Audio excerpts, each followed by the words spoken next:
And now let's talk about the cost of war. Wars are usually measured in missiles fired, cities bombed, and territories captured. But the real cost of war is often felt far away from the battlefield. It is measured in billions of dollars drained from economies, in disrupted supply chains, and in inflation that affects ordinary people across the world. I'm asking a fundamental question. Not who is winning the battlefield, but who is paying the price of this conflict. Because modern wars do not stay confined to one region. When a conflict erupts in a strategically critical region like West Asia, the consequences ripple across the entire global economy. Energy markets react immediately, trade routes become vulnerable, shipping costs rise, financial markets begin to feel the pressure. The cost of this war is already staggering. The United States is spending billions of dollars in just days of the military operations. The global economy is bracing for higher oil prices and disrupted shipping routes. And countries like India, which are deeply connected to the Gulf region through energy imports, trade, remittances, could feel the economic shock if the conflict continues to escalate. Let us break down the cost of this war. First, the financial cost for the United States.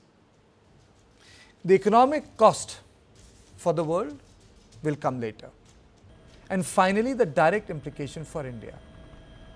Let us first look at the cost of the war for the United States.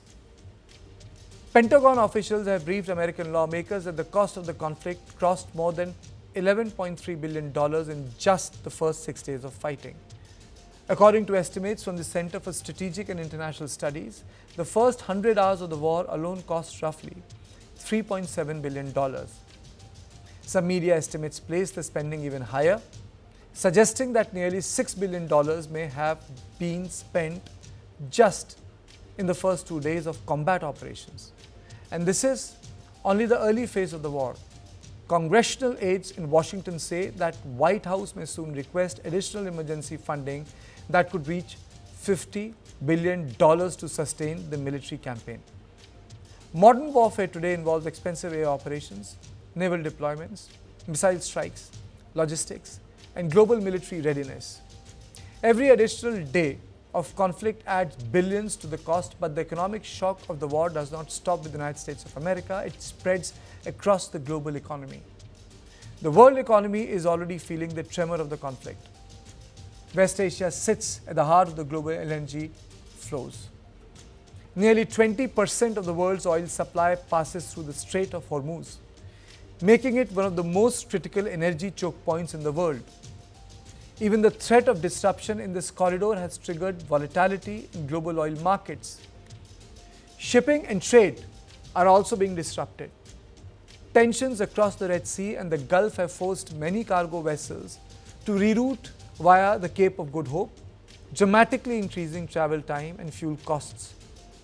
As a result, hundreds of vessels have been delayed or forced to anchor while insurance and freight premiums surge to record levels. These disruptions ripple across global supply chains and raise costs for commodities ranging from fertilizers to industrial raw materials. The International Monetary Fund warns that every sustained 10% increase in oil prices can add around 40 basis points to the global inflation. The IMF had projected global growth of 3.3% for 2026, but the prolonged conflict could slow that trajectory. Economists estimate that every 10% rise in oil price could reduce global economic output between 0.1 and 0.2 percentage points.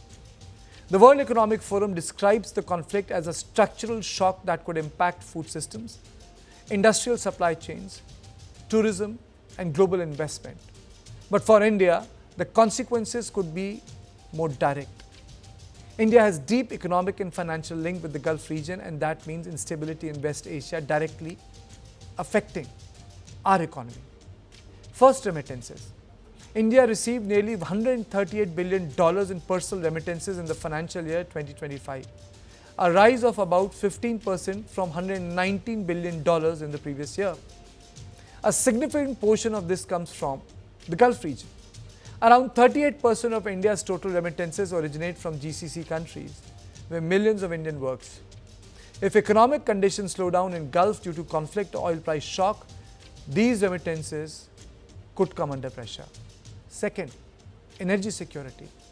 Any closure or disruption around the Strait of Hormuz could impact crude oil shipments to India, potentially increasing the fuel prices and raising the country's import bill. Third, trade exposure. The GCC countries account for 13.06% of India's export and 16.18% of its total imports. Prolonged instability in the region could therefore disrupt trade flows and supply chains. Fourth, financial exposure.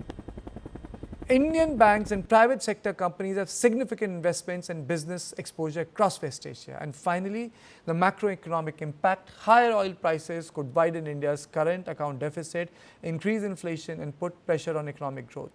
So when we talk about the cost of war, we are not just talking about military budgets and battlefield strategies. The real cost of war is seen in rising fuel prices, disrupted supply chains, and economic uncertainty that spreads far beyond the region where the fighting is taking place.